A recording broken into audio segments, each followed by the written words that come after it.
¿Cómo están? Un gusto saludarlos. Bienvenidos nuevamente a La Data Torturada.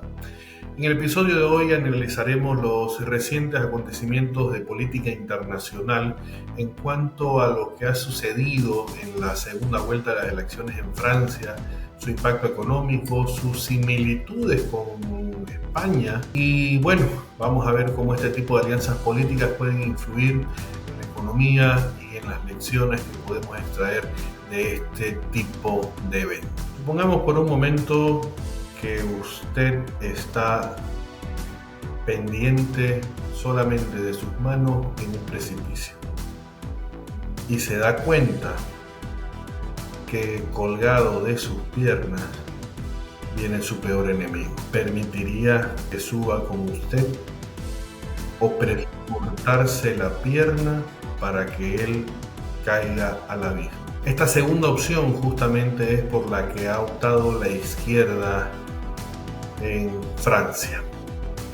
Las elecciones legislativas francesas de esta gestión dieron un giro inesperado. Todo el bloque de izquierda, conocido como el Nuevo Frente Popular, obtuvo 182 escaños en la Asamblea Nacional. Lo que sorprende es que cuando uno analiza la primera vuelta, la intención de voto de esta no superaba el 25%.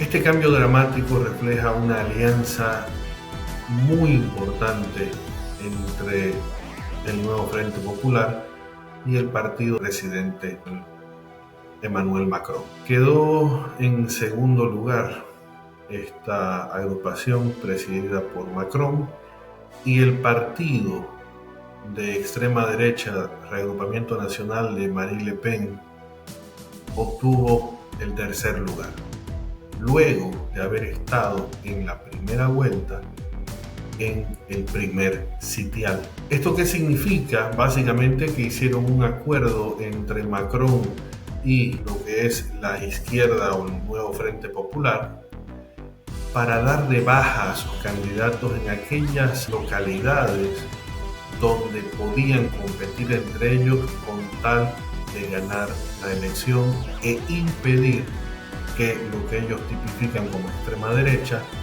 pueda asumir el poder. Como ven, prefirieron cortarse la pierna a permitir que lo que ellos entienden como su peor enemigo suba. Pero la pregunta desde el punto de vista económico es ¿y cómo ha manejado Macron, el artífice, el cerebro detrás de esta operación, la macroeconomía francesa? En su último mandato ha tenido un desempeño económico, podríamos llamarlo tibio. El punto más destacado es que ha crecido en términos de PIB por debajo de la comparación con toda la Unión Europea. Según las proyecciones de crecimiento, el PIB francés se mantendría creciendo a un 0,7% y quizás logre mejorar en las siguientes gestiones a un 1,5%. Estos números están bastante por debajo del promedio de la Unión Europea, indicando que en el caso francés hay una recuperación mucho más lenta en el escenario post-pandemia. Obviamente también entran en vigor los efectos de la guerra de Ucrania, que tienen y han tenido una incidencia muy fuerte en toda la Unión Europea. Otro elemento importante fue la gestión de la inflación, que si bien estaba más de 5 puntos durante el 2023, estiman que a 2024 logre bajar más o menos a la mitad. Esto es algo realmente positivo, pero obviamente trae su factura en el crecimiento bastante escueto de la economía francesa. Siguen siendo gran preocupación de los analistas y de los propios franceses el déficit y la deuda pública que han seguido incrementándose durante este gobierno de Macron. La pregunta ahora interesante que yo les planteaba al inicio es ¿cómo funciona esto con España? ¿Qué es lo que le sucedió a España? Básicamente el hoy presidente nuevamente Pedro Sánchez pactó con la agrupación Puigdemont para acceder al poder. ¿Cuál fue el problema? Uno, Pedro Sánchez dijo que jamás pactaría con terroristas y la cúpula de este partido fue justamente acusada de terrorismo y secesión. ¿Qué le pidió Puigdemont a Pedro Sánchez para acceder al poder. Amnistía para sus líderes, cosa que Pedro Sánchez hizo con tal de no ceder el poder a Vox en el gobierno. Sánchez con esta jugada cedió a todas las concesiones de los separatistas catalanes con tal de obtener y formar gobierno, bloqueando a Vox una vez más. Pese a que cuando analizamos la cuantificación de votos, Vox había tenido más votos que Pedro Sánchez. Estas son decisiones políticas que de una u otra manera tienen una implicancia en la economía, porque la impronta ideológica no puede quedar fuera de este tipo de gobierno. Lastimosamente es una situación que se repite no solamente en un país, sino en otro, y que estamos prácticamente en una situación de, llamémoslo así, una muy mala interpretación de lo que realmente podría darse con la democracia. Las reacciones internacionales a los eventos de Francia fueron muy variadas. El ministro alemán Robert Habeck, por su lado, expresó un profundo alivio a los resultados en Francia. Una vez más se ve que existe un tejido muy estrecho entre los pensadores de izquierda.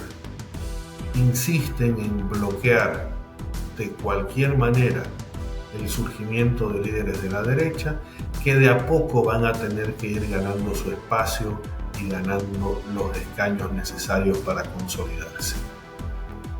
La formación de gobiernos por coalición es realmente compleja, peor aún si consideramos que se está dando en las naciones grandes e importantes de la Unión Europea.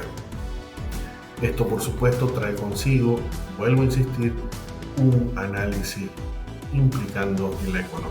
Estos acontecimientos, al final, tanto el francés como el español, nos demuestran cómo la política y la economía están intrínsecamente ligadas. No pueden separarse. Las alianzas políticas formadas para mantener el poder pueden tener consecuencias económicas muy significativas. Otros países pueden aprender de estas situaciones para entender la importancia de los equilibrios políticos, la necesidad de diálogo entre facciones, dejar de tacharse de forma extrema unos a otros y también aterrizar en la gestión de la polarización de visiones, sin comprometer el crecimiento económico del territorio, que debería ser la prioridad de todos. La pregunta clave es cómo pueden los países mantener una estabilidad política necesaria para un crecimiento económico mientras se imprimen paisajes políticos cada vez mucho más fragmentados. Muchas gracias por escucharnos, muchas gracias por acompañarnos en La Data Torturada, desde donde continuaremos analizando la realidad a través de eventos y sus implicancias en la economía. Que los datos guíen sus decisiones y nos vemos hasta una próxima oportunidad.